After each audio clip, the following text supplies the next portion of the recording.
Halo semuanya, kita semua tahu kereta api kan? Sejak dulu banget, alat transportasi ini udah ngebentuk dunia kita, menghubungkan satu kota ke kota lain, bahkan menggerakkan ekonomi. Tapi, jujur deh, di zaman sekarang, apalagi di kota besar, kita sering dibikin pusing. Ada begitu banyak jenis kereta, dan namanya singkatan semua. Nah, ini dia nih pertanyaan utamanya. KRL, LRT, MRT, semuanya kan kereta listrik yang warawiri di perkotaan. Tapi apa sih bedanya?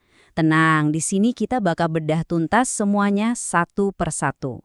Oke, untuk bisa ngerti kereta-kereta modern yang canggih itu, kita perlu mundur sedikit lihat sejarahnya. Soalnya, kunci perbedaannya itu ada di satu hal, sumber tenaganya. Yuk, kita lihat evolusinya. Jadi, perjalanan kereta itu dimulai di abad ke-18 dengan tenaga uap. Inilah sang pelopor transportasi massal. Terus, di abad ke-20, giliran mesin diesel yang berkuasa, karena jauh lebih efisien.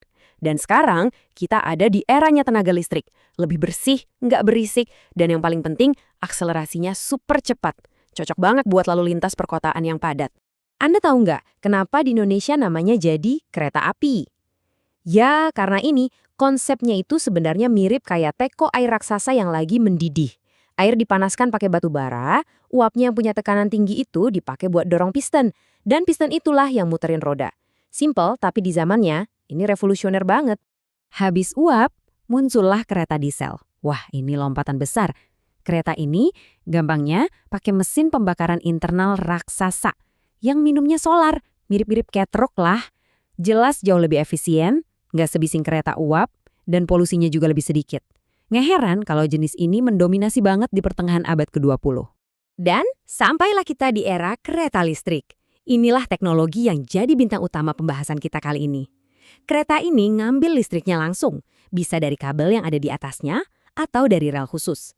Inilah kunci kenapa transportasi di kota besar bisa jadi jauh lebih efisien sekarang. Oke, sekarang ayo kita fokus ke pertanyaan awal tadi. Kita akan selami dunia kereta komuter yang setiap hari kita lihat di kota-kota besar. Kalau kita ambil contoh Jakarta, ada 3 pemain utama nih di dunia kereta listrik yang jadi andalan jutaan orang setiap hari. Mereka adalah KRL, MRT, dan LRT.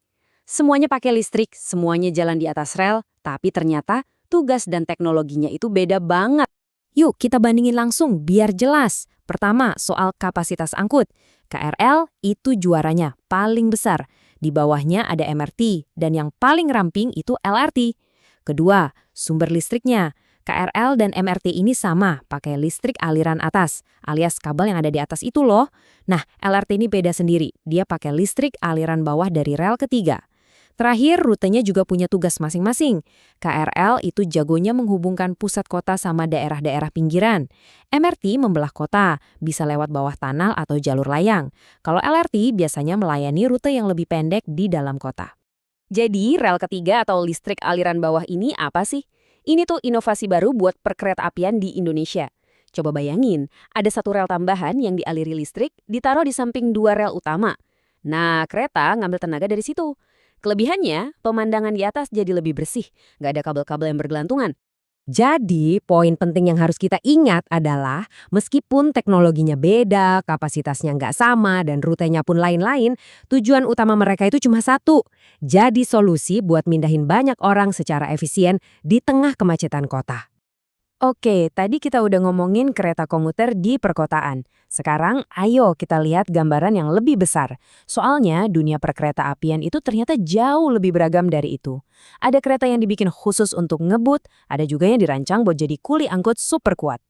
Nah, gambar ini nunjukin 2 sisi ekstrim dunia kereta api dengan jelas. Di satu sisi, ada kereta cepat. Desainnya ramping, aerodinamis, pokoknya semua tentang kecepatan. Di sisi lain, ada kereta barang. Ini nih pekerja keras sejati, yang dirancang buat narek beban super berat melintasi jarak yang super jauh. Beda banget kan?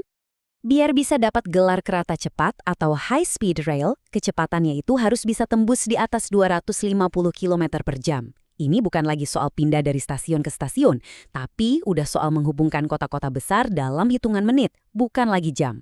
Selain itu, masih banyak lagi loh jenis lainnya. Ada kereta barang yang jadi tulang punggung pengiriman logistik. Ada monorel, solusi cerdas buat area yang sempit.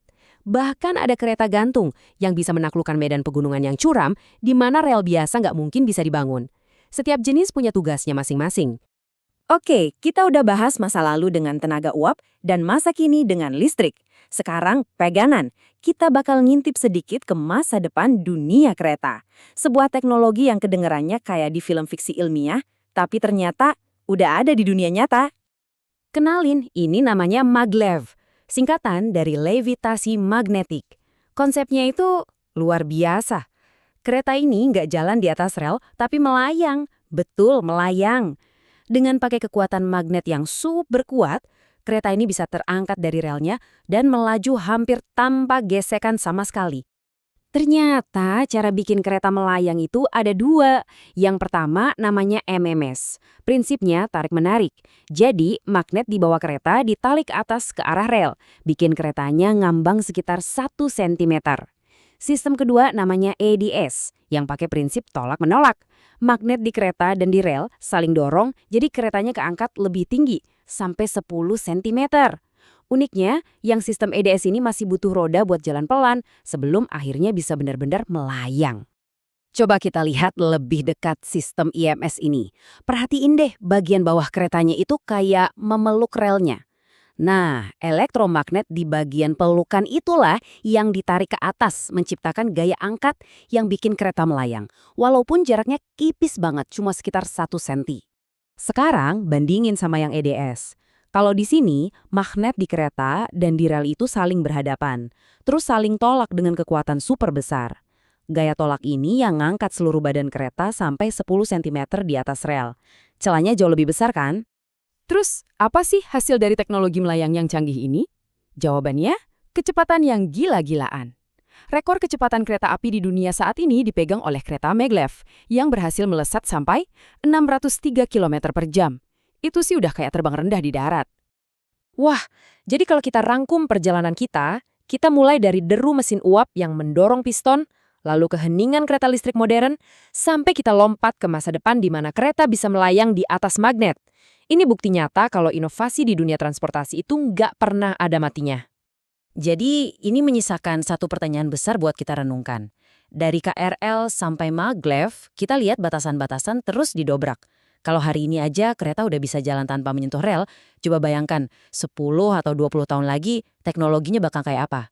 Kira-kira kemana lagi ya rel inovasi ini akan membawa kita? Terima kasih sudah menyimak.